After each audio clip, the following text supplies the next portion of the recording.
Gracias. Bueno, buenos días. Tengo un poco de alergia, no sé si es alergia a Bolonia, lo dudo, o alergia a lo que voy a hablar, a lo mejor. Entonces puedo ponerme a estornudar en cualquier momento, así que pido disculpas por adelantado.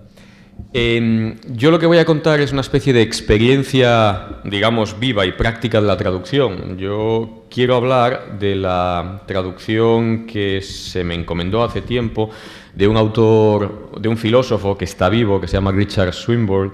Es un profesor de filosofía de la religión cristiana de Oxford. Y quiero contar la historia porque creo que el proceso de traducción, más allá de verter una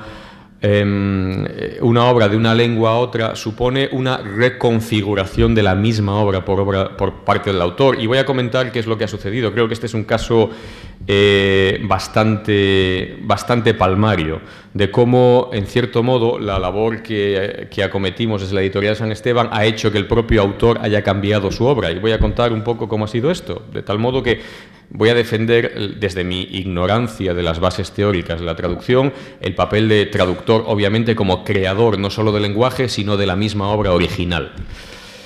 La editorial San Esteban de Salamanca está a punto de terminar ahora la traducción de una trilogía de filosofía de la religión de Richard Swinburne. Este autor compuso 3 obras, ha escrito muchas más, pero estas son una trilogía. La primera se llama La coherencia del teísmo, la segunda La existencia de Dios y la tercera Fe y razón. Richard Swinburne es uno de los autores más reconocidos de filosofía analítica de la religión en el ámbito anglosajón. Entonces, en un determinado momento, el director de la editorial San Esteban, Ricardo, aquí presente, pues me propuso traducir la obra quizá más conocida y más citada de Richard Swinburne, que se llama La existencia de Dios. Es una obra clave de la filosofía analítica de la religión del siglo XX, seguramente la obra más conocida del autor, citada por todo el mundo, pero no teníamos una versión en castellano, de tal modo que la obra estaba al alcance de nada más de algunos especialistas, ¿no? Simplemente esta obra es una obra que trata de demostrar la existencia de Dios utilizando la probabilidad bayesiana y trata de, sin más, aquí ya nos estamos metiendo en cuestiones ya más profundas, ¿no? Es decir, lo que él trata de hacer es demostrar que tomando en cuenta determinados hechos, aplicando este principio de probabilidad, pues la existencia de Dios es más probable que improbable, y él cree que lo consigue demostrar. Pero básicamente lo que quiero decir con esto es que las características de este texto ya muestran que al traductor se le van a plantear una serie de problemas, porque es un texto muy especializado que maneja términos de muchas disciplinas, de filosofía de la religión, de filosofía analítica, de la tradición teológica, de teoría de la probabilidad, para los que en muchos casos no teníamos acuñado un equivalente en español. Entonces, bueno, pues rastreábamos por la red buscando algunos términos y encontrábamos que algunos eran claramente inadecuados. Entonces, en muchos casos era necesario arriesgarse a acuñar un nuevo término, y aquí es donde empezó digamos, un proceso que seguro que todos los que han traducido a algún autor vivo pues habrán emprendido y comprendido, que es el empezar el intercambio epistolar, en este caso el intercambio de correos electrónicos, ¿no?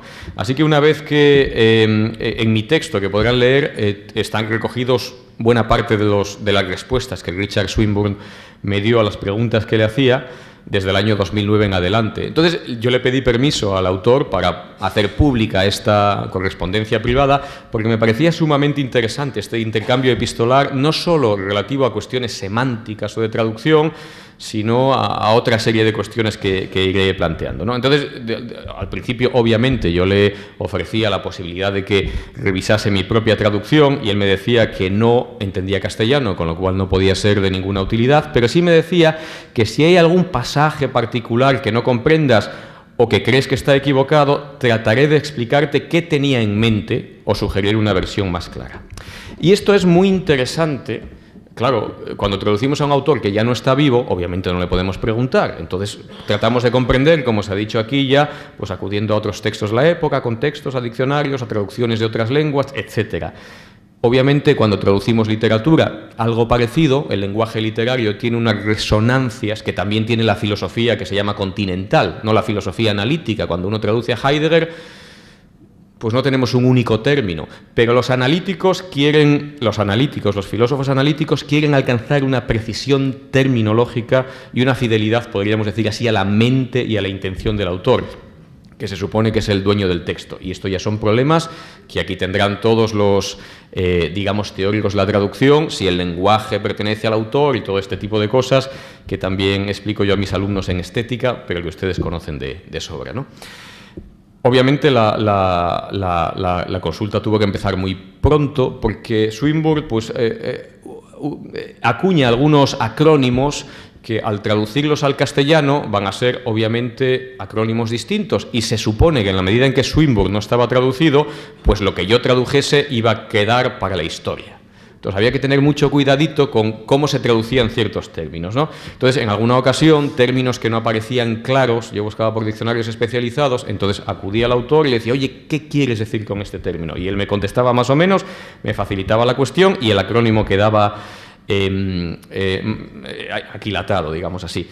Es verdad que al mismo tiempo la filosofía analítica utiliza un montón de expresiones extrañas, sin equivalente en castellano, y obviamente pues yo le preguntaba también cómo podía traducir esto, porque en castellano me parecían expresiones muy violentas, incluso filosóficamente, y él me decía que en inglés también lo eran, pero que las entendía todo el mundo. Por ejemplo, la expresión equal best, que hemos traducido por mejor igual. O sea, en castellano o es mejor o es igual. Pues no, los analíticos han generado esta idea de que algo puede ser lo mejor, pero al mismo tiempo puede haber muchas cosas mejores. O sea, mejor igual. Aquello mejor que lo cual no hay otra cosa, pero puede ser más de uno, ¿no? O sea, lo mejor no tiene por qué ser uno. Entonces, de alguna manera, él me dijo, bueno, como probablemente no lo entiendan tus lectores, lo que puedes hacer es introducir una pequeña aclaración en nota a pie de página de lo que queremos decir. Pues adelante. Bien, entonces, aparte de este tipo de consultas semánticas, que son interesantes, que aclaran la lectura del texto, bueno, pues es muy interesante, es interesante que yo en la obra detecté bastantes errores, tanto tipográficos como gramaticales e incluso errores de contenido, que al propio autor le sorprendieron, porque él le decía, esta obra, no me decía que era un clásico, me dice, esta obra la ha leído muchísima gente y nadie me ha dicho nada. Digo, pero es que hay errores, digamos, básicos. O sea, simplemente está mal. Y entonces en algún momento decía que un argumento defendía la no existencia de Dios cuando quería decir que defendía la existencia de Dios, o sea, lo contrario. Entonces yo iba leyendo y me devanaban los sesos, le comunicaba al autor y me decía, está mal, claro, es que está mal, ¿y cómo nadie me ha dicho esto? Entonces uno empieza a pensar si a lo mejor las obras tan citadas son en realidad tan leídas, pero bueno, en fin.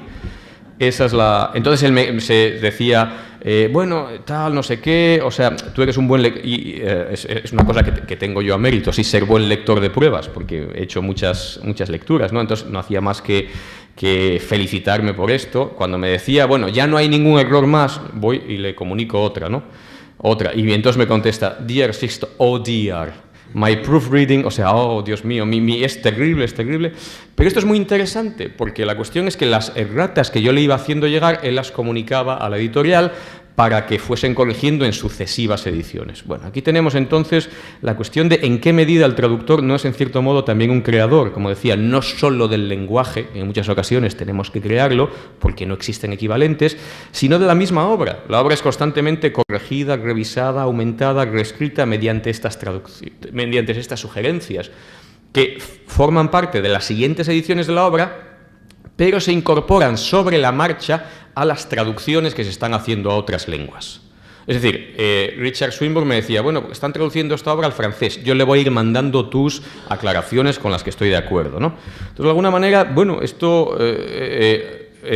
a mí esto me hacía pensar en aquellas célebres disputas postestructuralistas en torno a la noción de autor y todo este tipo de cosas que seguimos discutiendo todavía, ¿no? O sea, digamos que mi experiencia de traducción ha sido, digamos, una experiencia de, en cierto modo, creación de obras. Creo que tengo 5 minutos todavía, me parece. bueno, acabamos con esta obra y entonces resulta que otra editorial española, la editorial Sígueme, contrata la traducción de su texto más breve y divulgativo, que es Hay un Dios. Entonces, nuestra traducción tuvo un efecto colateral que es abrir la veda de Richard Swinburne en España. Aquí el editor podrá contarlo. Cuando se contrató la primera obra, Oxford University Press pues no pedía mucho dinero.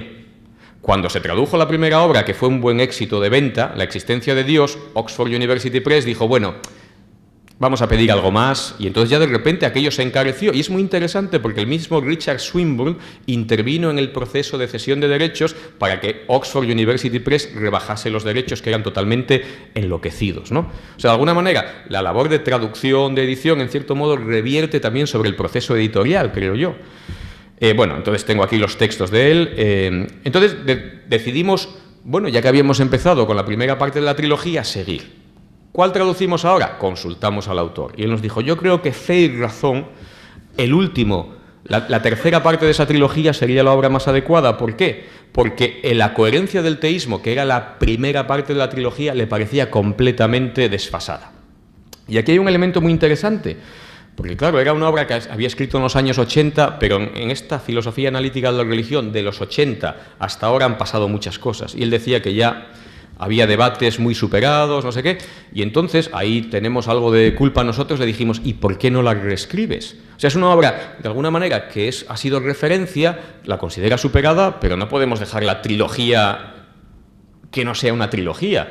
Bueno, pensaré sobre ello. Y efectivamente, Richard Swinburne se lanzó a reescribir su primera obra, la primera parte de la trilogía, por sugerencia de los traductores y editores españoles, con lo cual el traductor, de alguna manera, ha tenido un papel aquí muy interesante, ¿no? Entonces, bueno, tuvimos también, cuando se publicó Fe y Razón, trajimos al autor y tuvimos un debate en Salamanca. Está en YouTube, si alguien lo quiere ver, su presentación y todo esto, ¿no? Bien, alguna cosilla más. Obviamente, Richard Swinburne me decía, bueno, en estas obras no hay grandes errores, no hay grandes misprints, o sea, no hay grandes erratas. Eso es lo que él pensaba. Me dice, en esta solo hay una. Digo, eso que te crees tú, folios y folios le mandé yo de correcciones que luego fue incorporando con el mismo espíritu también, ¿no? de autocrítica, digamos así, ¿no?